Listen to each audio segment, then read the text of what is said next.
Hello, welcome to this session on the 2D game kit. My name is Aurora, I'm the producer on the content team at Unity. We're responsible for a lot of the tutorials on the website, as well as a lot of example projects that you can find for free on the asset store. We've created this kit, which is a collection of pre-made art and game elements that you can quickly get started with Unity and design a game without using any code. We're hoping that you'll get familiar and comfortable with Unity concepts and workflow using this kit. And essentially, if you're a beginner, an artist, a designer, or anything in between really, hopefully this will get you more familiar and comfortable, as I said. If you're totally new to Unity, we recommend that you go through our interactive tutorials or interface essentials, which are on unity3d.com/learn. Our learning objectives today will be setting up a simple scene. We'll be dragging and dropping some objects into the scene and then creating some gameplay elements using our event system. And without further ado, let's get started and hop over to the editor. So I've opened up the project in the editor, and the first thing I've done is go to this scenes folder down here in the project view. This is where we house the full game that comes with the kit. So we've included a full game, we made it using the kit. So if you ever get stuck or need some ideas, you can look at our game example and see how things are put together. You can go to the start scene to get started right from the beginning, but I'm going to jump in at zone 3 here and press play.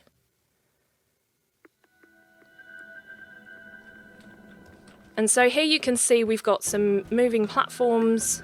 We've got some environmental hazards here that automatically cause me some damage. And Ellen is set up, ready to go. So later on, we're going to be setting up some of those moving platforms. There's some health collection right here, but I need to go to the right to this other moving platform where I'm going to collect some weapons and then break some parts of the environment, which we'll also be looking at.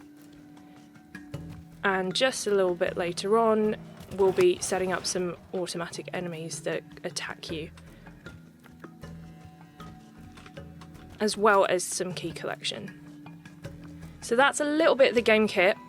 I'm not going to spoil the whole game because it takes a little while to play through. So let's go ahead and create a new scene that we can work in. So I'm going to go up to the top menu here and click on Kit Tools, and then click Create New Scene. This will open up this new scene creator window, and in new scene name, I'm just going to type in my level and hit create. And this will create a brand new scene, and this scene will be set up with a background. It will have our hero character Ellen here, and she's all set up with a camera and everything you need to get started. So you'll notice that this scene isn't actually in the scenes folder. Any new scene that you create using the Kit Tools menu will be in the root of the project. So if you click on where it says Assets here, that's where my level is. And you can see I've created a few new scenes already. So just to prove to you, if I press play, and when you do press play, when it goes into the game view, make sure that right here in the aspect menu, it's set to 16:9, and that will give you a good visual representation of what it will look like on the screen. So after creating that new scene, I can move around, I can jump, all the sounds are enabled, I can even attack pressing O to shoot and K to swipe with my staff. We've also included a debug menu, so if you press F12, this will bring up this little window here, where there's two buttons, one to enable melee attack and one to enable range attack. If I turn those off, she won't be able to shoot, so I'm pressing O and K and nothing is really happening. I want to make sure that these are enabled so I can test things quickly when I'm designing my game, so I'm going to leave those enabled. And to close this menu, it's just F12 again. Let's exit play mode and see how we can set up a simple level. So I'm going to use the Unity tile map. I'm going to go to Window, Tile Palette, and this will open up the Tile Palette window. So it's on this tile set rock water blockers here, and this isn't actually what I want. So I'm going to click on this menu and select the tile set game kit. And we provided you with two different tile sets. We've got this sort of rocky one and this grassy one. So I'm going to select this grassy one because it matches what I already have in the scene. So I'm going to just click it. And then in the scene view, I'm going to click and drag and draw out a kind of level that I would like.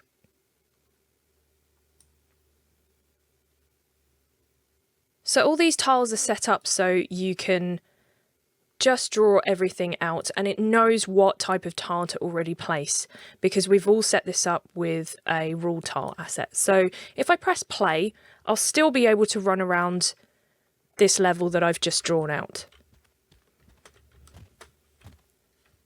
I'm going to exit play mode and I'm going to close this tile palette window. And you can draw this at any point. So if you're in the middle of designing your game and you are not quite sure about the base environment, you can still open up that window and start drawing, no matter if you've added extra game objects in or not. So now that we've created a level, let's look at adding some art and the project structure a little bit. So the first thing I'm going to do is move my hierarchy window next to the inspector. We're going to be doing a lot of dragging and dropping in this session, so I want to make it as easy as possible and not drag too far. So where it says hierarchy, I'm going to click and drag that to be next to the inspector, and I'm going to make it slightly smaller. Let's take a look at the project structure. In the project window, we have everything stored in folders. So we have an art folder, audio, documentation, which is where we keep the getting started guide, as well as the component reference guide, where you can look and see what all the settings mean. This is also available on the Learn site.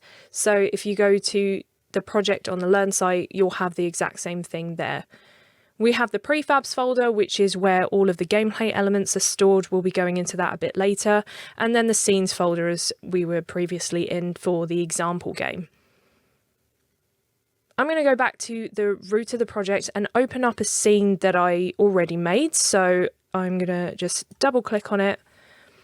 And then this scene opens up. So I created this scene exactly the same as I created the other scene, but it's quite bland. So if I want to add some art, I'm going to go into the project window. I'm going to expand the art folder. And then I'm going to click on sprites. And then we have everything more categorized into animated sprites, environment, interactables. And if I expand this out, I'm going to click on environment because I want to get some environment assets in here. So as you can see, we have a lot of assets. These are all the assets that make up the example game. So we have a lot of plants and foliage. We also have some nice statues here. I'm going to click and drag on this dropship and just put it into this scene view. I'm going to put it into place, and I think there is about good. So that's just a simple way of how you can get some art into the scene. We have a lot more art assets, so I can also put this statue maybe up here. Hopefully it doesn't get in the way for later. But that's basically it. We've got some hanging foliage which matches everything, so you can decorate a little bit of the edges as well.